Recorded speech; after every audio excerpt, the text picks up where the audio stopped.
अंते लखावन हार, माता दुर्मति दूर करो, मंगल करो सब काम, मन मंदिर उज्जवल करो, माँ कृपा कर के आ, माँ कृपा कर के आ। प्रेम से बोलिए शिष्य गुरुदेव महाराज की जय। आदि शक्ति जगत जननी श्री माता जी की जय। पूजनीय भाई जी, आदरणीय उपस्थित माता बहनों भाइयों, हम सब लोग श्री गुरु महाराज जी के पावन चरण कमलों की छत्र छाया में बैठ करके काफी देर से सुंदर सुंदर भजनों से लाभ प्राप्त कर रहे थे और साथ ही साथ सत्संग रूपी ज्ञान गंगा के बीच में गोता भी लगाया। तो ये हम सभी का बड़ा ही सौभाग्य है, क्योंकि कहते हैं जीवन के अंदर संतों का सानिध्य, प्रभु की चर्चा, ये मानव को बड़ी ही दुर्लभता से प्राप्त होती है। क्योंकि हमारे संत कहते हैं सुत दारा और लक्ष्मी, पापी घर भी होए, संत समागम हर कथा, तुलसी दुर्लभ दोए। कहते हैं पुत्र पत्नी धन दौलत मकान परिवार, ये तो सबके यहाँ प्राप्त हो जाएगा, पापी के यहाँ भी सब कुछ प्राप्त हो जाएगा, लेकिन संत समागम और हरि की चर्चा ये मानव को बड़ी ही दुर्लभता से प्राप्त होती है। श्री रामचरितमानस के अंदर गोस्वामी तुलसीदास जी लिखते हैं, पुण्य पुंज बिनु मिलहि न संता, सत्संगत संसत कर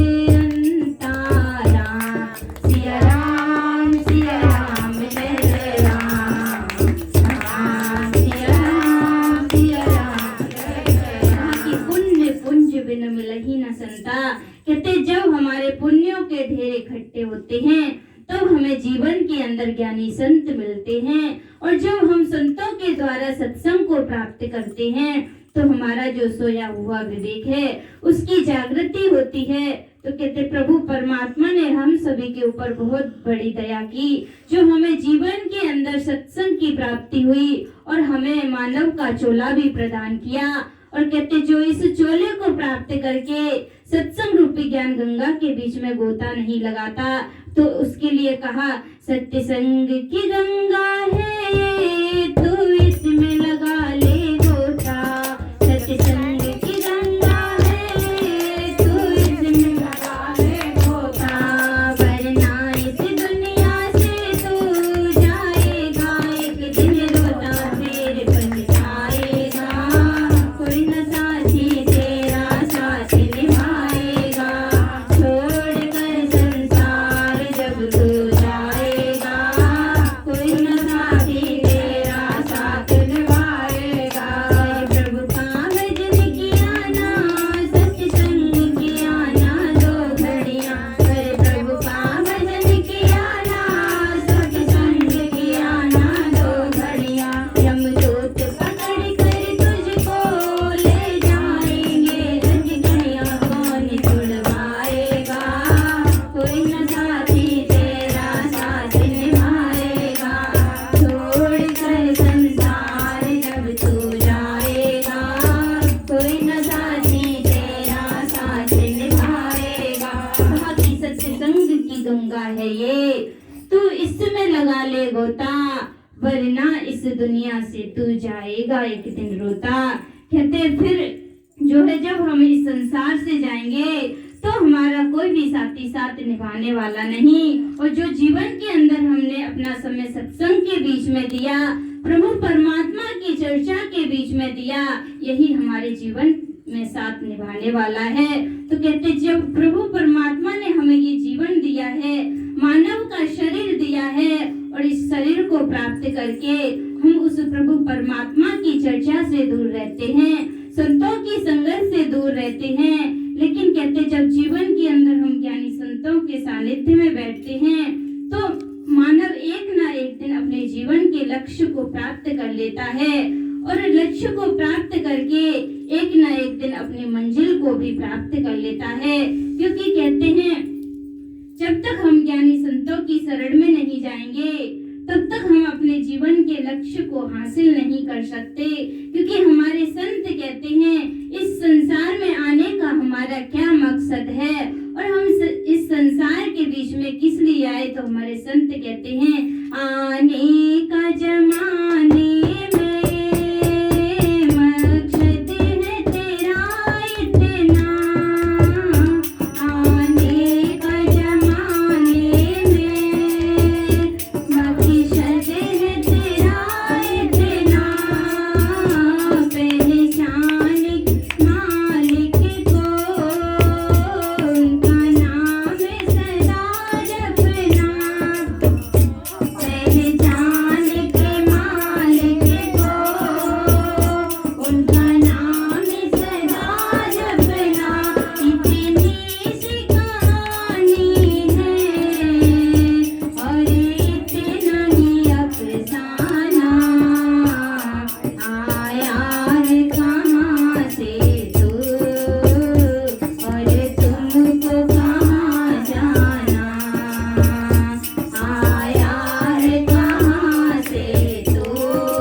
और तुमको कहाँ जाना। कहते प्रभु परमात्मा ने हमें इस संसार के बीच में किस लिए भेजा और इस संसार के बीच में आकर के हम क्या करने लगे। कहते जब जीव माँ के गर्भ के अंदर होता है तो वह भगवान से प्रार्थना करता है कि हे प्रभु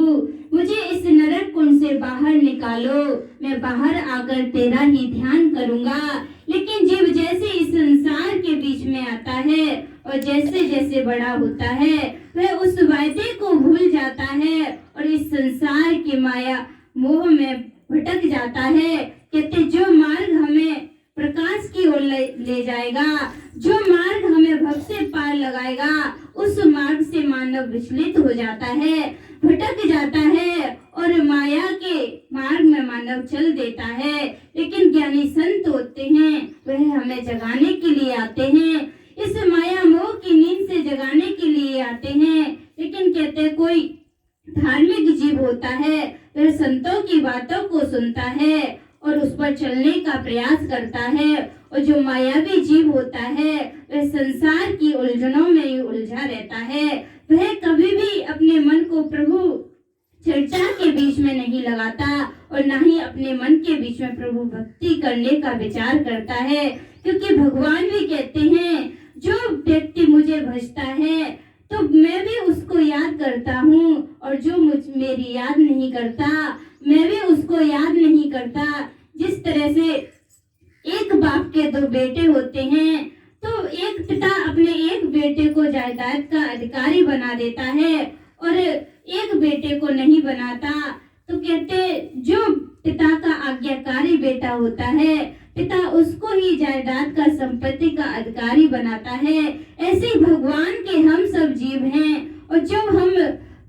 जिस प्रभु परमात्मा ने हमें ये जीवन दिया है जब हम उसको याद करेंगे तो वह प्रभु परमात्मा भी हमें याद करेगा, हमारी रक्षा करेगा। और कहते जो अपने जीवन की डोर प्रभु परमात्मा के चरणों में समर्पित कर देता है, प्रभु परमात्मा उसकी जीवन की डोर को पकड़ लेते हैं और उसे कभी भी भवसागर के बीच में डूबने नहीं देते, क्योंकि कहते हैं जाको राखे साइया मार सके ना कोई, पाल नवाका कर सके जो जग बैरी होए। कहते चाहे सारा संसार ही बैरी क्यों न बन जाए, जिसके ऊपर प्रभु परमात्मा की कृपा होती है, दया होती है, उसको कोई भी मार नहीं सकता। हम प्रहलाद के बारे में सुनते हैं, प्रहलाद ने भगवान की भक्ति को किया तो उनके पिता हिरण्यकश्यप ने प्रहलाद को जीवन के अंदर तरह तरह के कष्ट दिए, लेकिन प्रहलाद उन कष्टों से घबराए नहीं, बल्कि प्रभु परमात्मा के चरणों में उन्हें विश्वास था